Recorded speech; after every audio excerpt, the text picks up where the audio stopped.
You are listening to the Wannabe Collective, your new variety podcast featuring every fandom that you could possibly think of. On the Wannabe Collective, all wannabes are welcome. Welcome, everyone. Welcome to the show. You are listening to Keeping It Real, featured on the Wannabe Collective, of course. And of course, it's under, the production umbrella of Wannabe Critic Productions. If this is your first time here, if you're watching us on YouTube, consider subscribing. It would seriously mean a lot. Tonight, we are going to be reviewing the 2013 movie Skyfall. This is a big one, guys. Today, I have with me Caleb Henley, who's usually with me, of course. And then, of course, we have the returning Bond aficionado, Guy Mace, is back on the show as well. So, gentlemen, how are we feeling tonight? Feeling good, man. I'm excited to be here. This is gonna be fun. Yeah, Guy, Feeling you're good. you're looking different. There's something different about you. What's Is it my hair? Oh yeah, that's what it is. Yeah, it's your hair. You were just going on and on off mic about how much you love your hair, how sad you were to chop it off, all that jazz. No, I'm just kidding. I was gonna say it was his bracelets. Oh no, those are wow. You guys are just really calling me out. Hey. my bracelets and my fascination with my hair. I tell you. Hey, I'm pretty obsessed with my hair too, so it's okay. It is what it is. But The reason why I was mentioning that is because I had that long hairstyle for literally 7 or 8 years, and I got tired of it, man. I just cut it all off. I went full blown Caleb style, and I got to be honest. It's great. I'm liking it. It's great, man. Easy. The messier it gets, the cooler it looks. It's just the way it is. Yeah, my favorite haircut of all time, no matter what I weigh, it's always been shaving my head. That's literally my favorite haircut ever. Like, you just wake up, you're done. You know what I mean? You're done. I would not take it that far. Like, I'm all for having a short haircut, but I wouldn't take it that far. Caleb, you should try it. If I had a buzz head, I would look not good. I have a certain word in my head, and I'm not going to say it. Yeah, you can't say anything anymore because nothing is socially acceptable anymore. So we can't make jokes, can't call each other names, can't hurt each other's feelings. So this is a very woke podcast. This is a woke podcast. It is. Yes. It is. We're not gonna. What I was gonna say though, before we get too woke, Gabe, I've never heard anybody say something about and then include the phrase "no matter what I weigh." Or no matter what my weight is. Yeah, that's I've never heard that before. That's interesting. Yeah, well, I mean, depending on what I weigh, I can look like a completely different person. So, I mean, well, yeah. Yeah, Okay. and with a shaved head, I mean, you wouldn't even recognize me. So I'm like a chameleon. I blend in various weights. So there you have it. In society. No, just kidding. Gentlemen, it's good to have you back. It's been a while since I sat down to do a podcast with anybody. I'm super excited to be back behind the mic and in the chair. Definitely check out our other shows, ladies and gents. We do this show called Keeping It Real. This is where we give our honest wannabes opinion on movies that we like to watch. Usually we'll do a catch-up episode, but I think this episode's probably actually going to be dropping in about a week or two.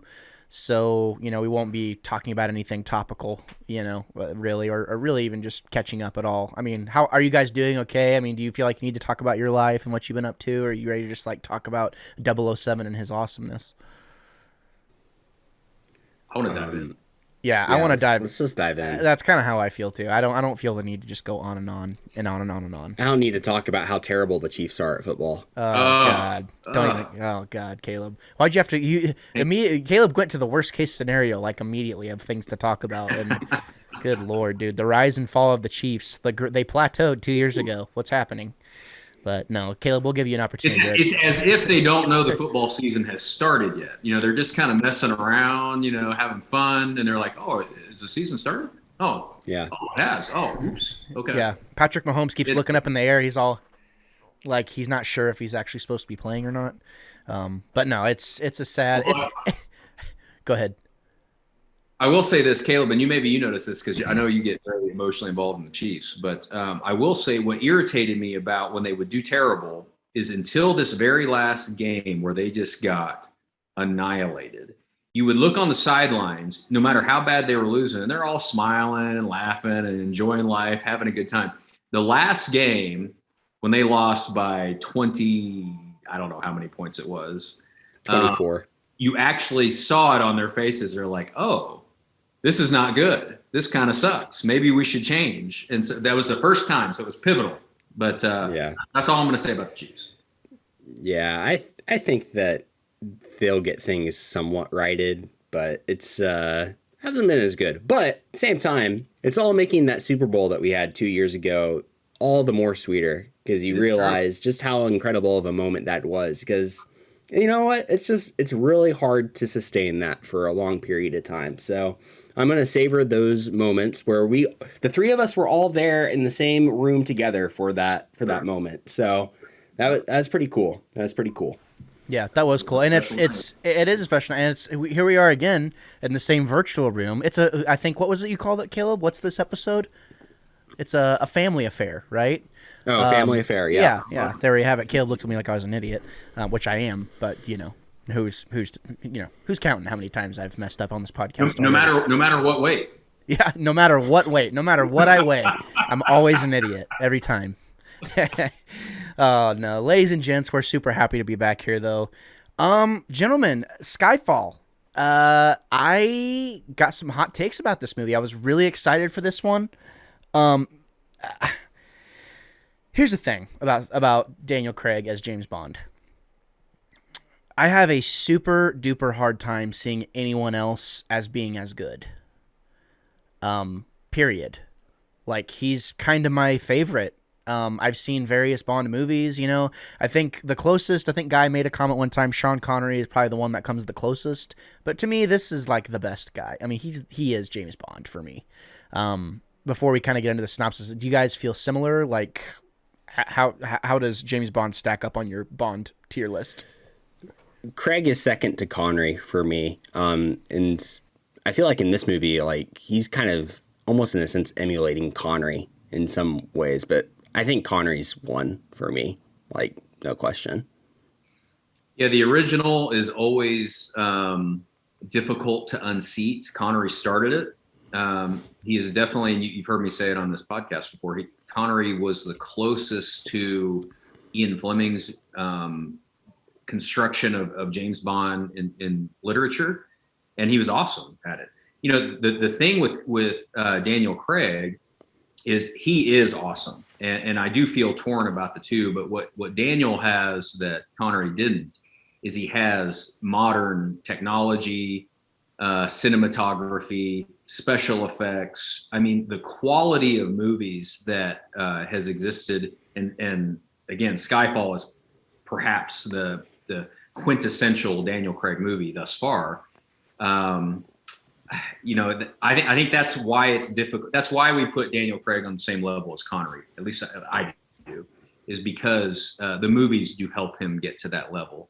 But yeah, Connery's hard to unseat. He's the original. So are we saying that Adam West is the best Batman? No, it's different. I'm joking. That's I'm kidding. different. I know. I'm kidding. I'm sorry. I couldn't help myself. Yeah. No. I This is my James Bond. But I think Connery's second place for me.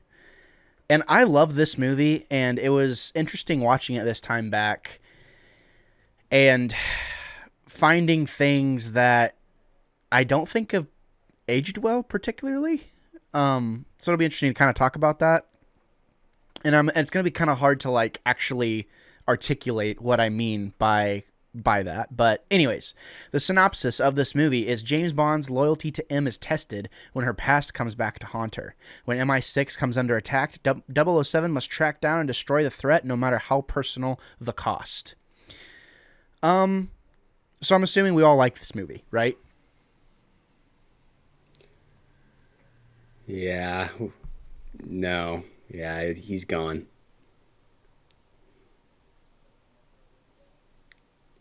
I've had a feeling his internet's been spotty. There it is. We're having really bad storms here. So far. We're having really bad storms here, so that's probably why my internet's kind of in and out. So Gotcha. Freaking dumb. Anyways, I can assume that we all love this movie, though. Correct? Yep. Correct. Yeah. So let's just kind of get into the process. Obviously, we kind of talked about the way I've always seen this movie is this is the natural kind of like top. You know, like the crescendo has kind of made its way, and they could have ended Bond's reign here, I think, as James Bond if they really had wanted to. Because they would have, they would have left the Spectre organization kind of open to be expounded on by a different Bond potentially. I know there was talks for a while where that we weren't sure if if Daniel Craig was going to return as James Bond. I think he even was in public, he was giving PR saying that Spectre would in fact be his last movie, which it wasn't. I could be wrong on that, so definitely let me know if I am. But I feel like this would have been a really good way to end kind of his reign as James Bond. And there's so many like just practical character moments here for him that kind of solidify his journey. And I think Guy has talked about it before as, this is the only Bond that has a kind of a cohesive story and kind of has like a cohesive arc, in his movies. So what are kind of our like high points about Skyfall and, just Daniel Craig's performance in general? I'll start off. I'll just say I'm kind of glad that they went with a kind of a standalone story instead of kind of tacking it on as a third movie in the Spectre kind of trilogy. Instead, they saved that for Spectre, which I think was good, especially since I think this movie was kind of a big deal because it was the 50th anniversary of Bond, right, Guy? I think so. Yeah. Yeah. So I think they may have done that on purpose to where they wanted this one to stand out as being special. And I think it works really good. I like that it's a standalone story. It's all kind of wrapped up in its own little nice bow, which is really good. And it gives us a really good villain. And I think Craig is kind of at his best. And I like how he's basically kind of limited in having to overcome his own limitations because of kind of how old he is and injured he is. And that's kind of carried through, and he's having to overcome that the entire movie. I like that, and it makes for some good kind of character development throughout the movie, too. Mm-hmm. So this is, I agree with you, Gabe. This is kind of a crescendo moment. As far as the actual story itself, it's incredible.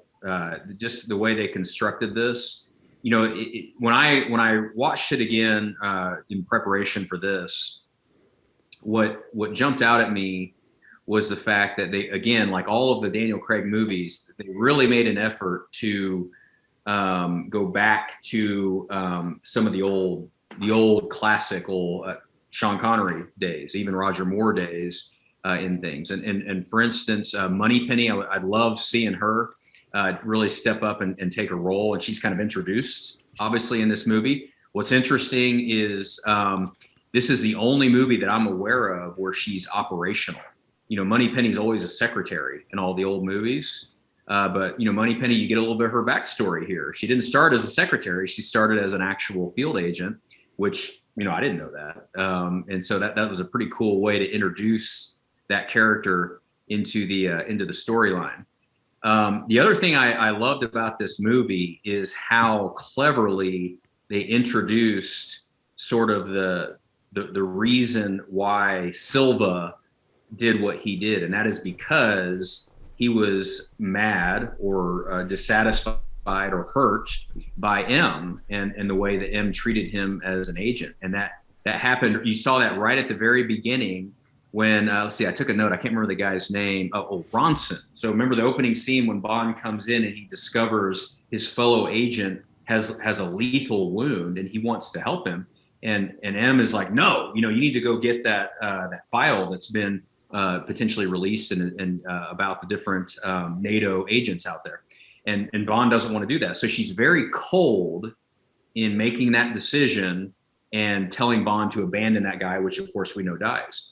When Bond gets shot by Moneypenny, again, that's a very cold decision by M. And that is the theme. That's the reason why Silva has a beef with M in this whole movie. So I really like the way that they introduced that conflict right at the beginning, and they were consistent with it throughout the story. I love that you mentioned Silva. Caleb, did you want to say something?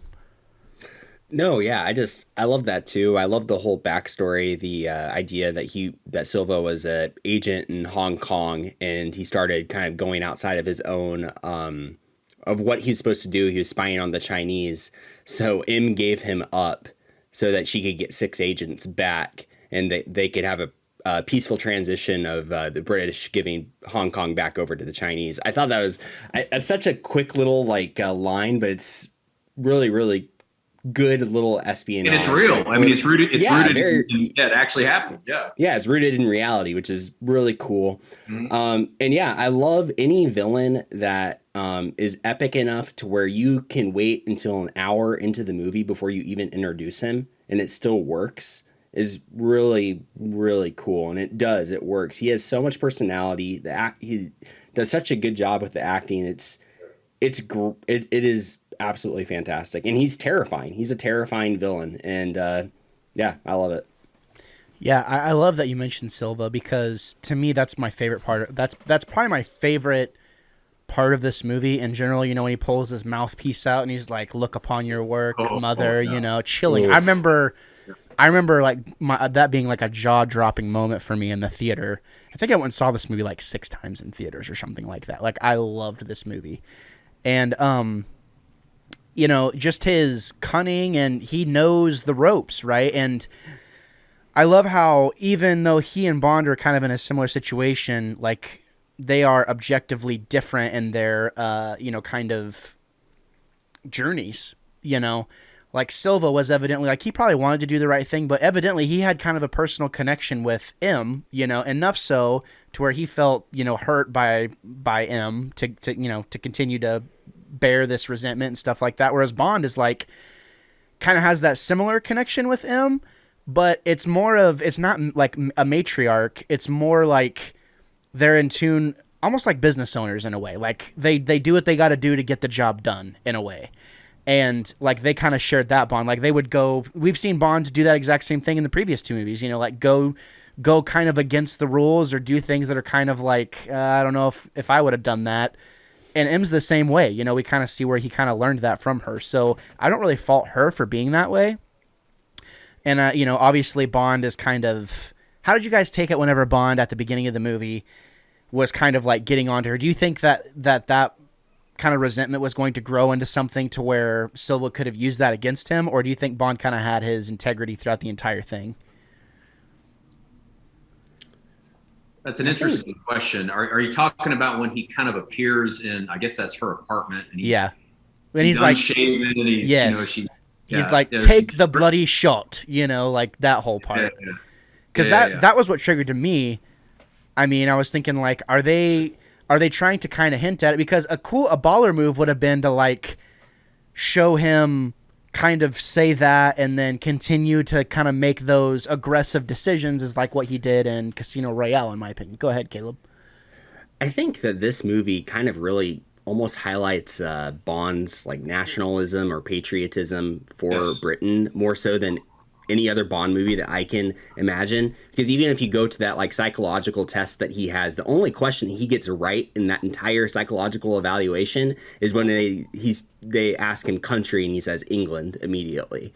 I think that's kind of the whole thing. And then like Silva goes through the whole thing of trying to like kind of get him to his side, and Bond has kind of reason to, you know, be on his side, because in a sense, yeah, M has kind of treated him badly and all of this different stuff. But I think that not only is Bond loyal to M for, you know, some reason, but I think more so than anything, he's loyal to England.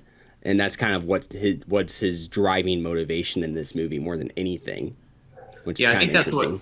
That's what pulled him out of, again, the scene where he shows up in her apartment. He's bearded. He'd been disappeared for 3 or 4 months because, you know, he was, I don't even know where he was on that island going nuts. Yeah, that was my biggest question. Like, you fell in a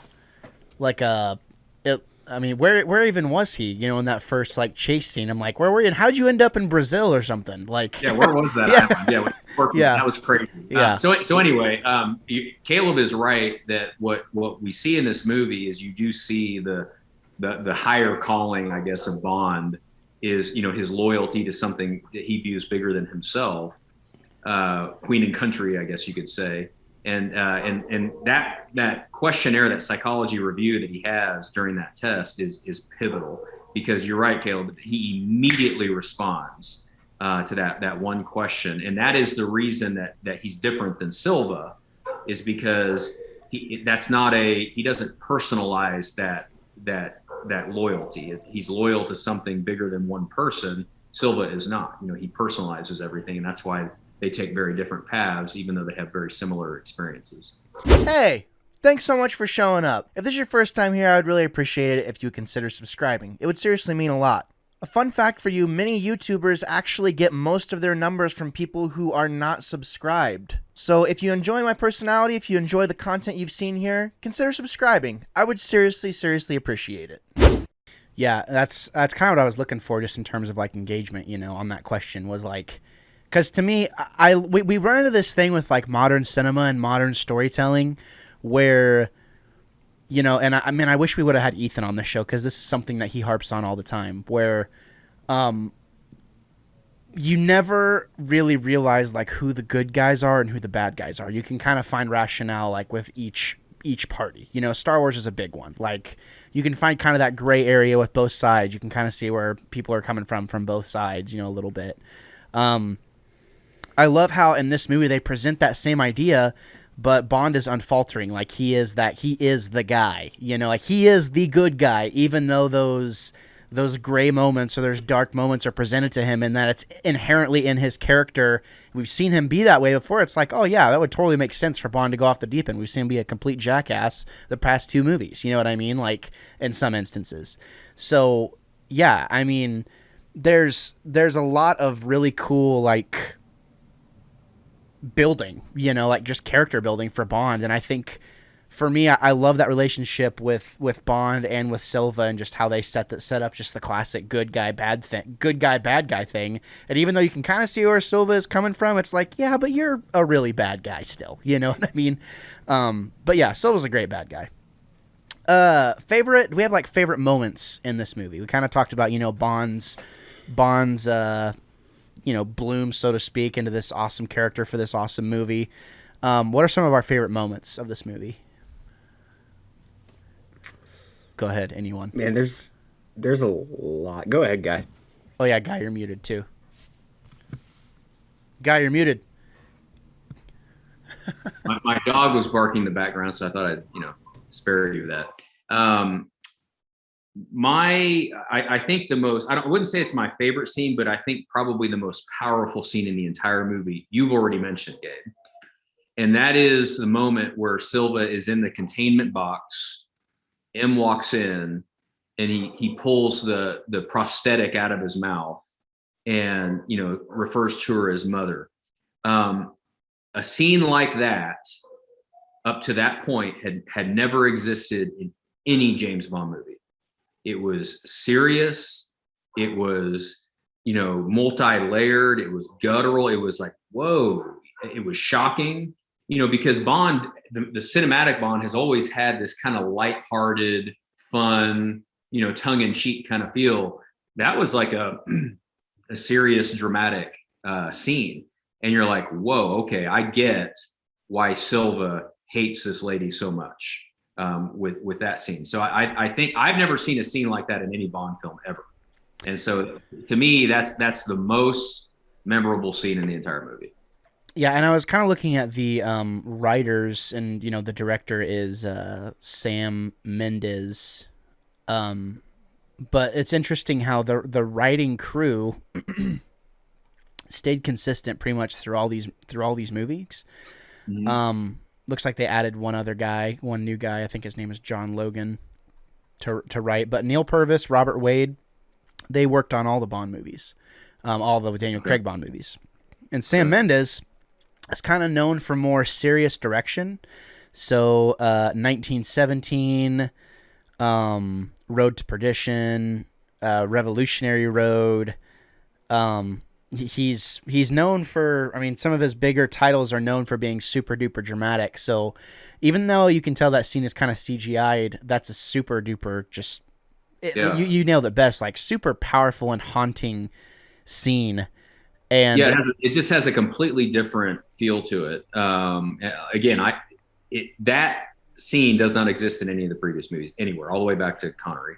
yeah, it's almost Nolan-esque in a way, just in terms of like, I'll never forget that scene. You know what I mean? I'll never forget that moment. And just how he kind of maniacally chuckles after they've left the room. He puts his prosthetic back in and he starts chuckling because he knows what's about to come. And he knows that image is going to be left with him at least for a little bit. Yeah, I mean, just super duper cool moment. Caleb, you got something for favorite moments? Yeah, I'll just mention two, and they both are very Sylvia based.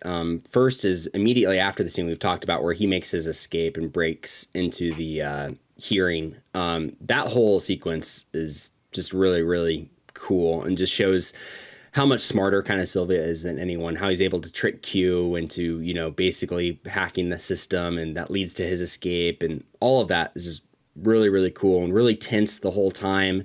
The scene in the subway and the confusion with the police officers and Bond jumping onto the subway, like all of that is just really good. And then it ends with a really good, like, gunfight in the like chamber or the hearing or whatever. And it's just really tense all the way through that. And you still have Bond cracking jokes and quips throughout it too, which just, it's really, really good. And it's some of Daniel Craig at his best because he really feels like Bond in that scene. And then the other scene I'll notice too is right before Silva gets captured and after he's had his whole spiel with Bond, that whole with the dueling pistols and the lady in the shot glass, that whole scene is really tense, and it does a good job of just showing how maniacal Silva is, because you get tastes of it without ever really seeing him on screen, with him bombing with him bombing MI6 and with kind of the exposition with the girl and how she's basically been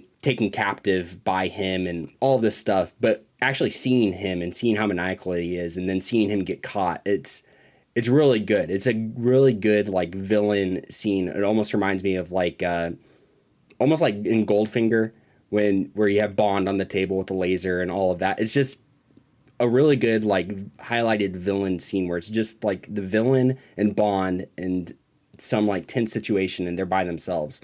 And I feel like every Bond villain needs to have one of those scenes, and this one, it was executed really, really well in this one, even though it's a pretty short, but it's very memorable. And yeah, it's just really, really good. And I mean, there's a lot of other, I think just about every part of this movie is super memorable, and that's what makes it a really great movie. Yeah.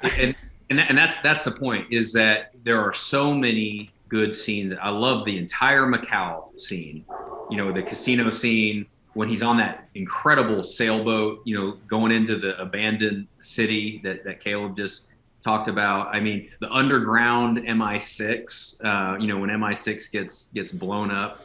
I mean, there are so many just cool scenes in this movie. And then, of course, the scene climax awesome. At Skyfall at the end of the movie. Yeah. This just up in Scotland. I mean, this incredible landscape. Maybe that's what made this movie so special, is that the cinematography and the scene choice was just, it never got weak. It was strong throughout. Yeah, and I wanted to go back to Caleb for a second, just in kind of wrapping up our Silva discussion. I remember thinking, like, this guy reminds me of the Joker. Like, when we first see him on that island with the shot glasses and he's playing that weird music, you can see he's pretty charismatic and he's almost like, James Bond, kind of cracking these, not jokes, but he just has an air about him. It's just very unique.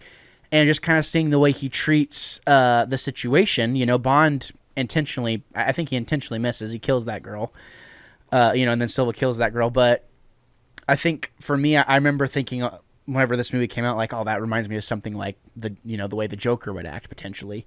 Not saying they're expressly related or anything, but I think it's just whenever that would be called to mind, even by someone at that age, me being 18 at the time or whatever, whenever this movie came out.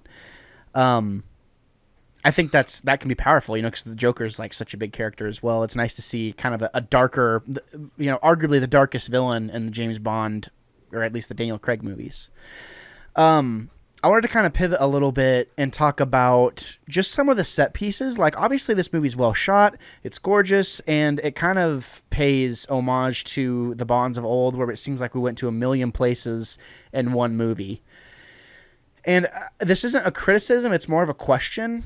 And this is kind of what I was kind of touching on whenever I said, like, I don't know how well parts of this have aged. I don't know if it was just me. But going to Hong Kong or wherever that casino was, or, wherever they were, I don't know if it was Hong Kong, but it was like, that it looked... Macau. Yeah, Macau. Yeah, exactly. Did we need to have that scene? Could we have had the same character show up in a different way without having to like move to so many different places in such a short span of time? And then obviously, I know the Bond girl thing is kind of a staple of cinema at this point, but I mean, I just felt nothing when she died. I was like, oh, that sucks. What do you think? I think, and Caleb mentioned this earlier. I think what that scene does, and including her in it, is it does highlight a facet of Silva and how maniacal he is. For instance, in that scene where they bring out the dueling pistols, you remember what he said when he walked up to her. He said, whatever her name was, maybe he called her darling. I don't remember. He said, darling, your lovers are here. So it was just, she was a piece of property. He wasn't even mad that Bond hooked up with his girlfriend. She was just a possession, and it spoke to him as a sociopath, just nutso guy.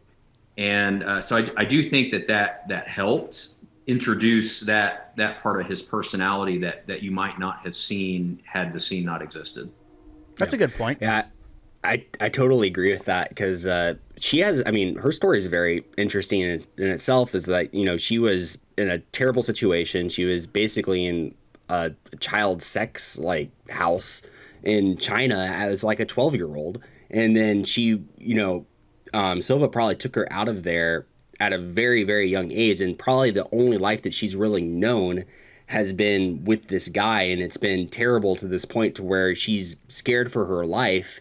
And what makes Silva so maniacal is that she's probably been with him for years and years, and he feels absolutely nothing about killing her like that, in like this super just like quick, like just terrible way. And it just makes him that much worse, and it makes you feel really terrible for her, because it's just super sucky, because she was this close to getting out after probably just years and years and years, an entire life of abuse, and she was so close to getting out, and she ends up dead. And it just makes it that much terrible. But it's one of those things that it takes a few viewings to get that, because it's just a few lines of dialogue that add that much weight to it, if that makes any sense. Yeah, good points all around. And I have to ask, was do you just kind of prime yourself or prep yourself for aggressive scene changes and aggressive, like set piece changes whenever you're viewing a Bond movie? Or, okay, let's put this in any other action movie. Does this still work? Or do you think we would be saying like, oh, that reminds me of James Bond, the way they did that? Go ahead, Caleb. I'll compare it to something. I think it can definitely work, because we've gotten used to it with Star Wars, where Star Wars does these huge just swipes and wipes. And that's how they change scenes and go from planet to planet. So I don't see why we can't go from location to location in a Bond movie. And especially when the locations are all as absolutely stunning and beautiful and different as they all are in this movie. Well said. And the thing I think to keep in mind too, we got to remember what genre we're dealing with here. The modern espionage thriller is about taking the reader or the viewer to places they've never been before, maybe places they've never seen before. And it's this exotic, globe-trotting, spy that does all these incredible things. It's just, it's the shtick of the espionage genre. And this movie definitely delivered on that. I mean, you were jumping all over the place. It was not as hard to keep up with as a Star Wars movie, where you don't even know what solar system or whatever you're in. I mean, those are hard to keep up with sometimes. Yeah, well said. Good points all around. Sometimes I know the answer to these questions, and I just present them just to hear you guys say them, because that's good podcasting, ladies and gentlemen. That's how you do it. You let your guests. Thank you. No one's ever told me good job. Thank you so much. One thing I've always not struggled with this movie. I love this movie. For any vibes, there's like, does Gabe like this movie? Does he dislike it? I love this movie. Like, it's one of my favorite. It probably is my favorite Bond movie. at least for Daniel Craig. And I think probably Casino Royale is probably my actual favorite, and then Skyfall probably is right under it, or probably tied. I don't know. It's hard. It's hard. All these movies are so good. One thing that it's a double-edged sword, because I like that they introduced Bonds. They gave Bond kind of a backstory, and I was hoping Guy could kind of elaborate on this orphanage, right? This Skyfall area. And I want to talk about the relevance of that to this movie. Had this ever been done before? You know, where they kind of give him a backstory.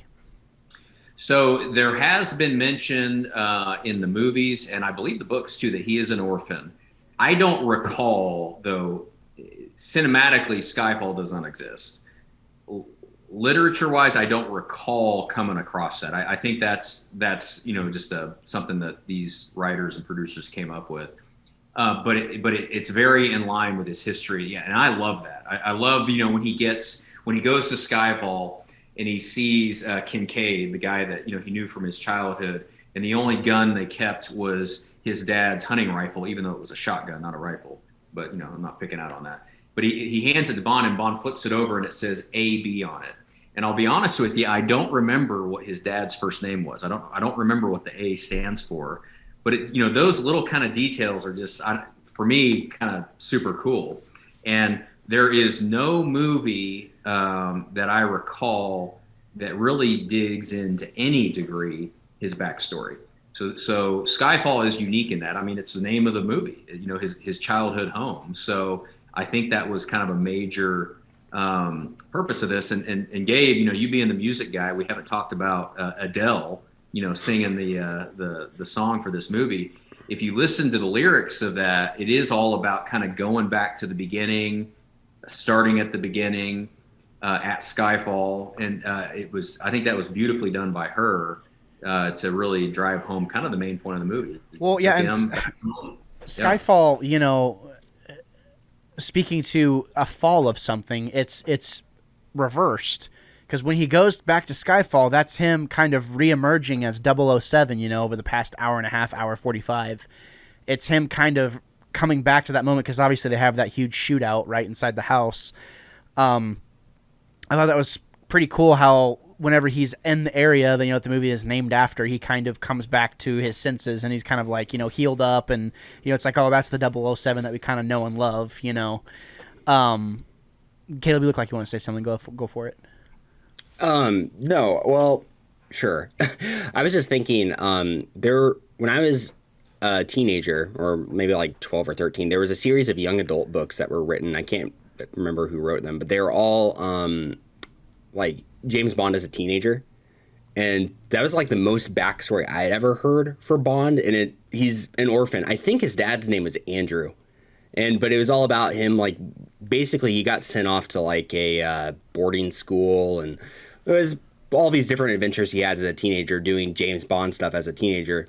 But it was kind of cool to see, like, even just kind of in the mythos, like, of him, that he was an orphan, and you're getting more of this backstory, and it's, oh, this is the actual backstory. This is where he grew up, and this is all of this different stuff. And getting to see that was all just so incredible and cool. And I just love kind of Bond's almost lack of emotion toward it all. Like, he just hates it so much that he has to go back to that place, because you can tell that it's just one of those things that he's had to cut himself off emotionally from it, because it's something that had left him so emotionally scarred as a kid. I just love it so much. Even when he just tosses his dad's gun so he can grab one of the guy's assault rifles. It's just, he hates it so much, but he's doing it because he absolutely has to. He doesn't have any other like option other than going back to that place. Yeah, he's almost robotic in the way he deals with certain things. Like, any normal person would be so hung up on the nostalgia of going back to their childhood home, but it's almost like he just doesn't give a rip about any of it. So he almost, like you said, just kind of like, whoa, it turns him off. So it's really bizarre. And then the other part about his backstory, which I think is interesting, I've never read anything or heard anything that speaks to this, but it was a kind of a good launching point into Spectre. Yep. Because Blofeld in the next movie his dad apparently kind of raised Bond, after he was orphaned. So it was kind of an interesting stepping stone into Spectre and why there was such a conflict with the villain of the next movie. And see, that's so funny. I saw Spectre one time and I remember not liking it. So it's going to be interesting to kind of go back to that and revisiting that and kind of like refreshing myself, Mm-hmm. But yeah, no, man, this is a great convo. We're getting a lot of good points out of this. There's so much meat in this movie, and it's so good. I feel like the ending is triumphant. It's deeply, everything. There's so many like symbolic things in this movie, and just nods to kind of showing us what's happening without having to tell us exactly what's happening. It's like it's obvious Bond has lost his touch. Whenever M says, or whoever that guy's name is, he's like, I can't. He's like, I didn't know that Bond passed the test. And M's like, you didn't. It's just kind of giving us that idea of Bond can do whatever he wants. He's James Bond. He's 007. Like, you do not tell 007 no. It's like, you're gonna try and cancel 007? No, it ain't happening.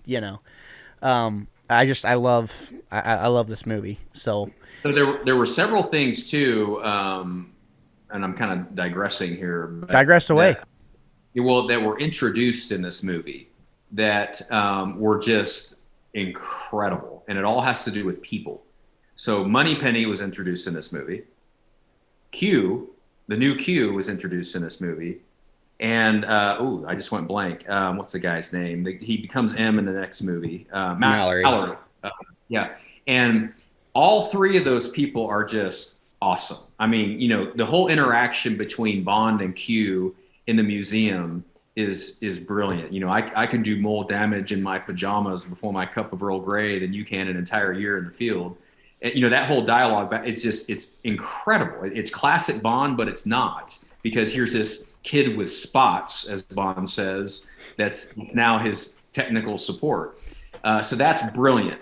Moneypenny, absolutely brilliant. The way that she's introduced, and I'll never forget, maybe my most memorable, next to Silva pulling out that thing out of his face, my next most memorable scene of this movie was at the end. I remember thinking seconds before she says it, I said, I bet that's Moneypenny. And at the very end of the movie, she introduces herself as Moneypenny. And then I'll before I leave Moneypenny, one final thing. I will say, there was always that kind of provocative romantic play between Bond and Moneypenny cinematically, going back, to Connery times. But that shaving scene where Moneypenny is shaving Bond, that's the most, I don't like to use this term necessarily, it's the most erotic Moneypenny Bond scene in all of Bond history. It never goes that far. She's proud. Mother of God, this is a family-friendly show. No. Well, come on. It is what it is. And so, but that scene is unique. I've never seen that before. And then, okay, Moneypenny gone. Mallory, then, the last thing I'll say is that, he becomes the next M. Mallory is a nod back to the classic M's of Connery, Lazenby, and Moore.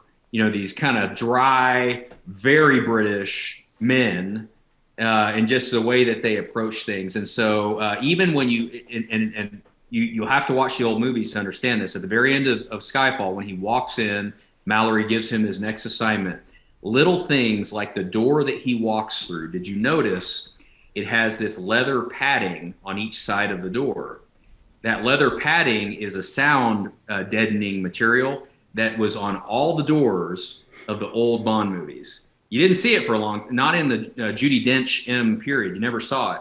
But when Mallory comes back, all of a sudden you see this old-fashioned, antique, leather-encased door, because that's the way they did it in the old movies. So it's a super cool nod back to the old times. That's really cool. And I think there's a ton of, nods to those things that, us younger guys probably aren't going to pick up on, but we might, I don't know. That, like Caleb mentioned, the 50th anniversary of Bond, like, it's kind of given. It's like they wrapped up a present for you. You know, like if you're a diehard James Bond fan, it's like they personally wrapped a present for you to where like give you all these little like nuggets of like, oh yeah, remember these, you know, whenever this happened, remember this, and all these different callbacks and stuff and introductions, and they could have very easily ended it there, but like you said, they kind of used this as in some ways as a springboard for the next movie.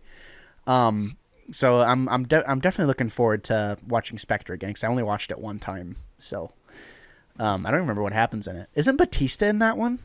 Give it a chance. Yes. Give it, because when I went back and looked, yeah, Batista is in that. Yeah, and that's like the low point of the movie. But give it a chance, because when I went back and watched Quantum of Solace again with an open mind, I enjoyed it a whole lot more, because that's one I had walked away from for many years. But Yeah. give Spectre a chance. Yeah, totally. Gentlemen, let's kind of move this along into maybe our final thoughts about this movie. Definitely don't want to hamper any excitement or anything, but yeah, I mean, we're kind of running out of things to talk about, I think. So what's kind of our final thoughts about this movie? Well, I, again, love it. I think I'm just going to mention two more scenes real quick that we haven't really touched on. The opener is incredible. It's beautifully choreographed. It's really good. The only thing that kind of knocks it is I don't enjoy Moneypenny and M going back and forth over the like earpiece or whatever, talking about Volkswagen Beetles and stuff. But other than that, it's incredible. I cannot get the image of Bond dropping in off of that excavator into the train cart. It is so cool, and him doing this thing with his cuff, and like it's awesome. It's just awesome. The other scene, when he's in Shanghai and he's after the assassin, and there's like a solid like probably at least 5 minutes where there's not like a word of spoken dialogue, of it's just like music and beautiful colors and Bond following this guy, and you have like that entire shot where he's on the floor and there's all that glass and you can't really tell what's going on. And I love the fact that like the assassin knows that Bond is there, but he also knows that he can't miss his target. So he's almost having to like prioritize, okay, I have to get my target first and then I'll deal with Bond. And Bond's trying to sneak up on him. It's so good. And I just love any time that a movie can do a sequence like that where it's minutes on end without any spoken dialogue and it works. And it's just visually like stunning. It's just so good. It's so memorable. And yeah, it's just fantastic. Well said. Those are like really good moments. And yeah, the cufflink scene, I remember them using that in the marketing for this movie and being like, he's so freaking dope. Like it's just so good. It reminds me of in what is it, Mission Impossible Fallout, where Henry Cavill cocks his fists in the bathroom fight. It's like that. It's just like one of those. It's just like one of those little like really cool emotions that just like it sticks in your mind for whatever weird reason. And like his suit is perfect. Like there's like no sign that he's been running around. He's not sweaty. Like he's like in Bond mode. He's like whatever. Like I'm James Bond. Like you're not gonna you're not gonna mess with me. Yeah, no, go ahead, Guy.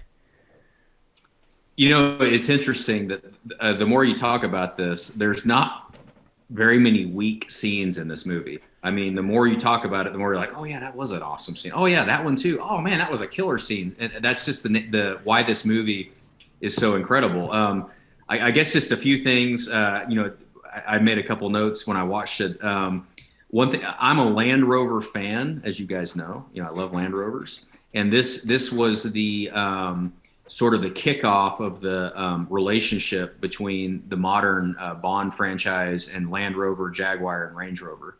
And all these British brands. And so starting with this movie, and that's why you see so many of them littered throughout the movies thereafter. Along that note, I want to ask you guys a question. You're movie fans. The opening scene, when we don't know she's Moneypenny yet, but Moneypenny and Bond are driving around in the Land Rover truck. There's no headrests on the seats of the cars. And if you notice, in a lot of movies, when they're filming within cars, they take the headrests out.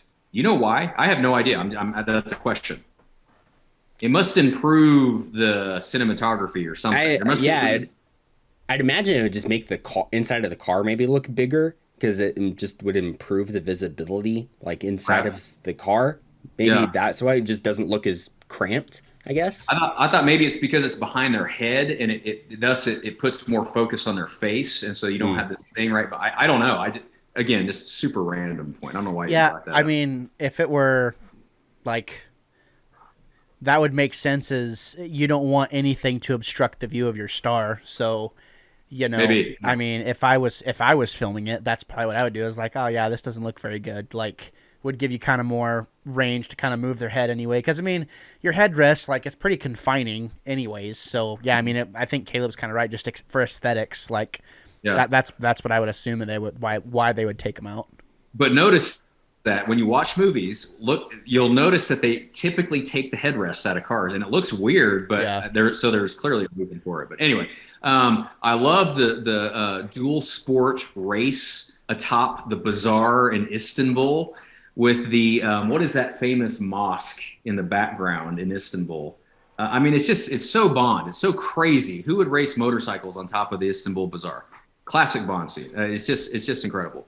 Um, and I'm trying to think of maybe some other scenes that jumped out at me. There were so many, but I mean, that's what makes this movie great. Is just it's one after another of just memorable, top-notch scenes. There's just not many movies like that. Yeah, this movie is special, and for whatever we're gonna say Hey, about go for it. I want to mention this. The scene at the end of Shanghai, where Patrice drops to the ground, the windows exploded out, and Bond, and I cannot remember her name, across, they're in skyscrapers staring at each other. I mean, come on, how cool is that? Just the connection. It's just you just don't see that.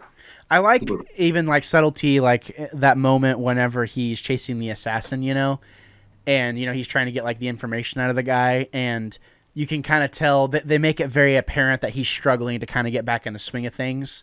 And he's like, "Where's the list?" He like drops the guy and stuff like that. I mean, another perfect example of like showing. Like they just showed you so much in this movie. They didn't have to beat you over the head with anything. Like they showed you so many things, and there's so many little details that could just totally like go over your head, like if you're not paying attention. Go ahead, Caleb. Yeah, this movie does it a couple of times. It doesn't in the opener where instead of showing you action, it leaves you the remnants of action. Like when Bond goes into that room and you can see that there's been a total like gunfight, but you get the sense of it. You can tell, you can almost visualize like what just happened in that room just moments before. And it's just from seeing the aftermath. And you also get that in that scene where Bond is chasing the assassin, but it works really, really well. And it just gives you such a good vibe. And yeah, this movie does such a good like job of like showing you stuff and not necessarily telling you it or not beating you over the head with it. Like you said, it is just, it's really perfect in that regard.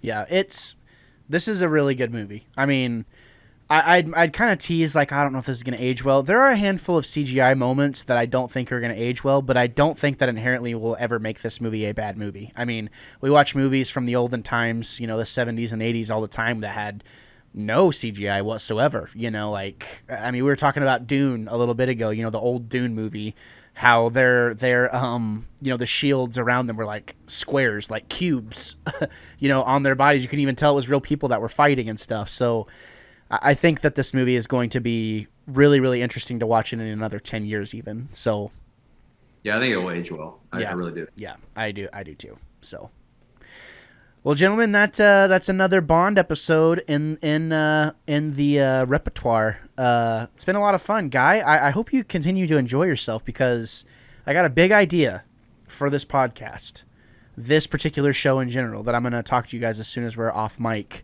or at least off recording. So we're still on mic, but whenever we're not rolling, I have to ask, in true wannabe fashion, we usually put a number on these things. If you had to put a number on this, taking all aspects of your personal opinion, as well as trying to view the object of the movie, right? Did this movie execute its purpose for, did it execute its vision? If you had to put a number on it, what would you give it? Caleb, what's your number? Skyfall is in probably my top 10 favorite movies of all time. And I think, I mean, after discussing it, it's really hard for me to knock anything off of it. So I'm giving it a very rare 10. Caleb never gives things 10s. That's a big deal, ladies and gentlemen. That's a big deal. If I was a good producer, I would put applause right in there because it's deserving of it. Guy, what would you put on this bad boy? So, we live in an imperfect world. Perfection doesn't exist in this fleshy world we live in. So, on a scale of out of 10, there has to be that perfect standard, quote unquote, that you compare everything else to. I think Skyfall might be that perfect standard because here's the thing, is to criticize this movie, you got to dig deep. I mean, you really got to dig deep to find something that really sucks about this movie because it's just not there. So I am going to agree with my mature and very insightful nephew Caleb that this is a 10 out of 10. Wow, 2 10s. I have to sneeze. Was that a sneeze? What was that? Sorry. 2 10s, ladies and gentlemen. 2 10s. My goodness, shots fired. Ghosts. Boom, boom, boom. Well, good thing I'm the wannabe critic. There's not much I can knock for this movie, and I agree with both of you. It's hard to find things. A big thing that comes down to like a 10 for me is rewatchability and like how many times I'm going to like sit down to like actually watch this. So I don't know the next time I'm going to watch this. I don't know if this would be my first choice to watch it. I think it is the most polished film out of all of them. So, at least so far, I haven't gone to No Time to Die. And, to me, I don't think a 10 out of 10 is necessarily perfect. I think it's near perfect. And to me, a 9 out of 10 is just below near perfect. So I think for me, it comes down to that thing of, like, in this instance, it's like, yeah, I never watched this movie. Does that mean I can give it a 9 out of 10? Go ahead, Caleb. It's funny that, like, to hear you say that, because I think this movie might easily be the most rewatchable Bond movie. Like, just in the fact that it stands alone, it's really well paced, there's action throughout of it, it's beautiful. So much going on. Yeah, I can't think of another Bond movie that's more watchable than this one.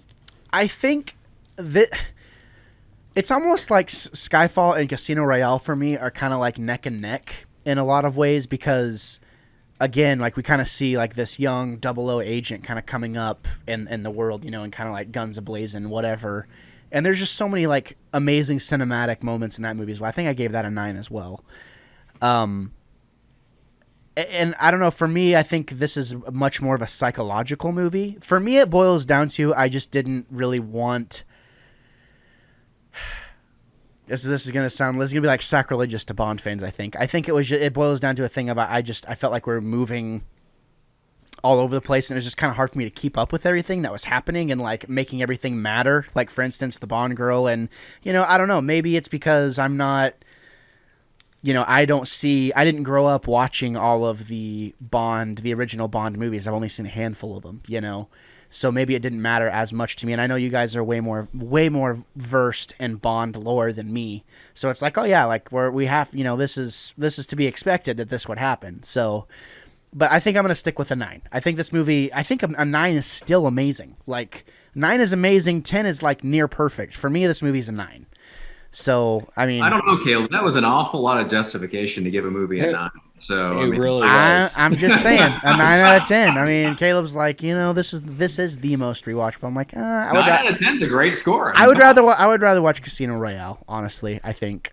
It would depend what kind of mood I'm in, Like, they're pretty close. Casino's it is an incredible movie. It's a much simpler plot and a very different plot. And my thing with Casino Royale, and we talked about this, is that, and what makes it to me a little bit of a less rewatchable movie, even though it's a great movie, is that it has a 4th act. Like, and if you're not prepared for that, and like if you're justifying that, it's so out of the norm that it makes it just a little bit less rewatchable. And because the pacing is just a little bit different because it has an extra act that most movies don't have. Yeah, I And couldn't go without that fourth act for that sure. that is a good point, and I think from my perspective, it comes down to, like I said, like mixing all of your personal opinions and the objectivity and stuff. I'm looking at this as a common moviegoer, right? A common moviegoer, I think, is going to be asking the question, if they don't know Bond lore, if they don't know Bond history at all, whenever we get to Skyfall and all that's happening, I think as a casual moviegoer, we might be asking ourselves the question, why does this matter? Like, I thought we were focused on Silva. Like, what does this have to do with anything? So I think if you're like a hardcore Bond fan, yeah, like a 10 out of 10 makes total sense. But again, a 9 is a great score. Like that's an amazing score. It's just not a 10 is, I can't, a 10 doesn't feel right personally for me. And I'm a big Batman fan. I said I don't think The Dark Knight's a 10 out of 10. So that's also saying something too. So there you have it. Gentlemen, it's been a pleasure as usual. Obviously next month we will be tackling the next movie in the series, Spectre. I've only seen it one time. I don't remember enjoying it super great, but I'm looking forward to talking about it with you guys and maybe having a fourth member on for that show. So, is there anything we need to know before we do our sign-offs? Let me give you a suggestion, Gabe. Before you watch Spectre, you need to watch one of the old Bond movies that has Blofeld in it. I would suggest watch. You only live once. You only live twice? The volcano? Yeah, you only live twice. Yeah. That's exactly the one I was thinking, because that's probably with the cat, and he's kind of diabolical. Watch You Only Live Twice. It's a Sean Connery movie. And Blofeld. Where he turns Japanese. Where he turns super bizarre. Anyway, watch that first, and that gives you a taste for Blofeld in the Bond mystique, the Bond world, and then watch Spectre. And Blofeld will make a whole lot more sense at that point. Okay. Well, I have some homework to do before our next review for sure. So that'll be good. I think that will give, context is always good. Extra context is always good. So I would also suggest watch the first 5 or 10 minutes of For Your Eyes Only, where Blofeld gets dropped from a helicopter down a chimney stack. Classic. It's pretty great. Okay. All right. It's got some good 70s music at the very beginning of the action. Yeah. That's a good Oh one. my God. All right. Well, ladies and gentlemen, if you stuck around this long, as usual, God bless you for doing so. We really appreciate it. We really appreciate your feedback as well. So make sure, if you're listening on Apple, there's a lot of podcasts out there you listen to. They're like, oh, give us 5 stars. That'll keep us relevant. We obviously want to be relevant, but I'm not going to try and guilt you as a listener. If you enjoy the show, that's enough for me. I'm not going to try and guilt you into giving us a 5-star review if you don't actually think it's worth it. So any feedback whatsoever is worth it to me. So any review there. We're working on trying to get some polls and some questions down. If you're a Spotify listener, where there's an ability to ask questions now, and kind of let us know how we're doing in that regard, which would also help us out. You can email us at thewannabecollective@gmail.com. You can follow us on Twitter. We have a nice new fancy YouTube banner over on the Wannabe Collective that you can go check out. That shows all of our shows that we have. You can follow me on YouTube at the Wannabe Critic. I got another banner that I'm super happy with. Shows all the stuff we have. And I'm loving the content creation life. It's a good time. We have a lot of projects going on, and I'm super duper happy. But passing it to Caleb. Caleb, where can people find you, and what are you doing? So you can find me at ChiefNNY18. Also working on a couple of projects. I mentioned them on the last podcast, but on YouTube, you can check out my channel. It's called Fantasy Tomorrow, where I'm talking about fantasy football stuff. And if you're not in fantasy football, but you still like sports, you can check out my other YouTube channel, which is called Pretty Smart Sports, where I'm talking about all sorts of different sports stuff. And I'm continuously adding more and more videos onto both of those, trying to build up a pretty good backlog of video, especially for the Pretty Smart Sports stuff. We're talking about all sorts of different sports stuff. So yeah, definitely go check that out if you want to. Still kind of a work in progress as always, but yeah, having fun doing that. There you have it. And of course, Guy Mace.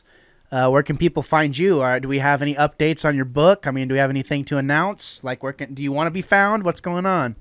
I don't want to be found just yet, but no updates on the book. We're still working on it. We're putting it out to publishers. Hopefully one of them will be on it. So, we'll see. Maybe there'll be an update next time. Fire. I'm super duper happy to hear that. Ladies and gents, that's been another episode of Keeping It Real from Wannabe Critic Productions, featured on the Wannabe Collective, the podcast that you're listening to right now. So give us some love. Let us know how we're doing. Thank you so much for tuning in. And gents, say goodbye. Adios. Adios.